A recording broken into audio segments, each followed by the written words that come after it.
Брюссельде Шаңырақ фест, Брюссель деп аталатын фестиваль жалғасып жатыр. Шара аясында еліміздің Бельгиядағы елшілігі осы мемлекеттегі қазақстандықтардың бас қосуын ұйымдастырды. Жерлестеріміз отандық әртістердің концертін тамашалап, спорттық жарыстарға қатысты.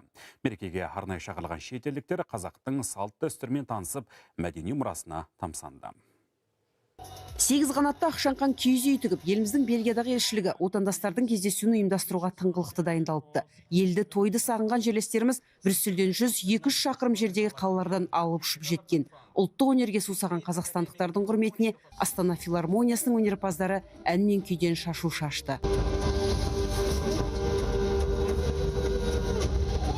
Осылай қазақтар бастарын қосып үлкен той жасап жатыр. Елшілікке рахмет. Сол бәрі жақсы өтіп жатыр. Қазақстаннан әртістер келіп жатыр, соларды тыңдап, солармен сұхбаттасып, кішкене көңіліміз елде болғанда болып қалдық. Кездесуге 500-ден астам мейман жиналды. Қазақтың тойына ортақтасуға келген шетелдік қонақтар ұлттық салт дәстүрге қанығып, беташар тамашалады.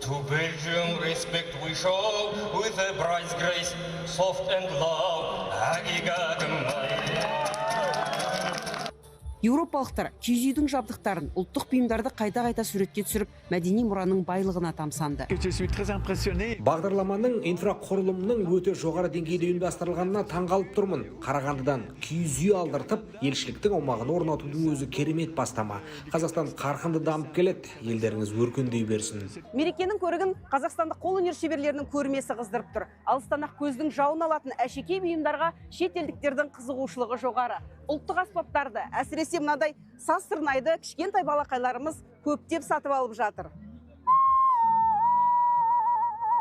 Мерекеге жиналғандар дәстүрлі киімдердің дефилесін тамашалап, ұтыс ойынына қатысты. Демеушілер ұсынған бас жүлде Қазақстанға жолдама бельгиялықтар асырап алған қандасымыз Айбекке бұйырды. Мені 9 айлығымда атанам Ақтөбеден асырап алған. Жолдама ұтып алып, Қазақстанға баратыныма қуаныштымын. Соңғы рет елімде 5 жасымда болғанмын. Бүгін туған жерімнің адамдарын көріп, өзімді еркін сезініп, қатты қуанып тұрмын. Осындай мүмкіндік үшін көп рахмет. Кездесуде қазақстандықтар мен шетелдіктер ұлттық тағамдардан дәм татып, тоғыз құмалақ ойнап, садақ ату, арқан тартудан өзара бәсекеге түсті. 100-ден жүйрік шыққандар бағалы сыйлықтармен марапатталды.